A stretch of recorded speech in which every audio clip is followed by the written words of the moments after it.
Hi, my name is Miraz, and this is Super Keto Monday.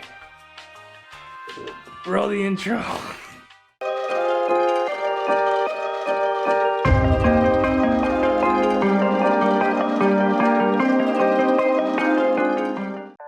Hello and welcome everybody to Super Keto Monday.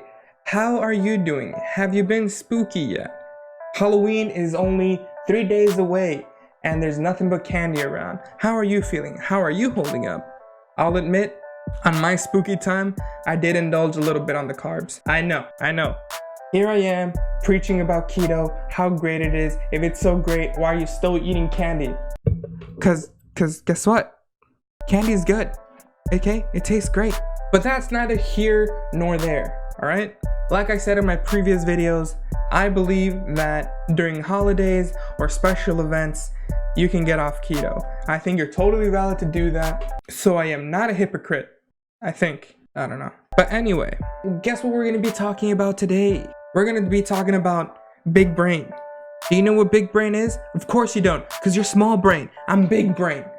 You're not going to figure this out without me. So here I am about to explain why my brain is bigger than your brain. And of course, like everything else on Super Keto Monday, it's about keto. So let's get started.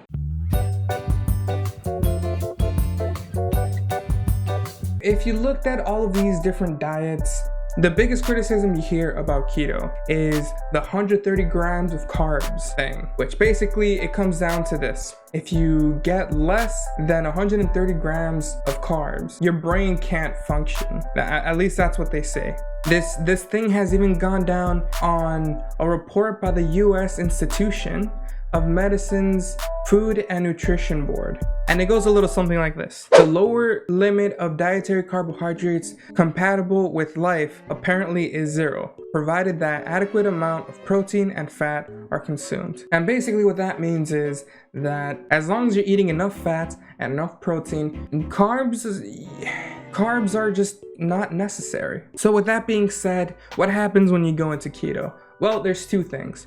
One is ketogenesis. See, in a normal American diet, your body is running on something called glucose.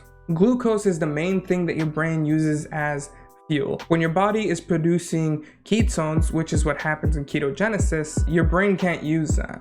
Your brain definitely needs to be using glucose. So if your main energy source is ketones, where does the glucose come in when you're in the keto diet? Well, for those certain parts that your brain just can't use ketones for, there's a process that happens during keto, which is called gluconeogenesis. Yeah, I said that right. And what this is, it's basically your liver making glucose for your body. Your body has this thing called glycerol, and your liver is really good at making sure that that gets turned into glucose. And that glucose can then be used as energy for those parts of your brain that can't use ketones. With that being said, about 70% of your brain can be powered with just ketones alone, right? The rest of it can be fueled by glucose that is made from the liver. As it turns out, these ketones are actually a better fuel source for your brain. So much so that once you start getting these ketones in your body, these are the few of the healthy benefits that come to it. For older adults at risk of Alzheimer's disease, you actually show improvements of memory after just following the diet for 6 weeks. And just in general, your brain functions are just better. There's been studies where rats are put in the ketogenic diet, they actually get smarter. And of course, as said in the other videos, it actually helps a lot with traumatic brain injury. All of those football players that have a lot of concussions, potentially the keto diet can actually help you in that. But for the layman that is just starting this keto diet, right after you come off of the keto flu, you're gonna get this crazy thing in your head that somehow you're starting to think a little bit better.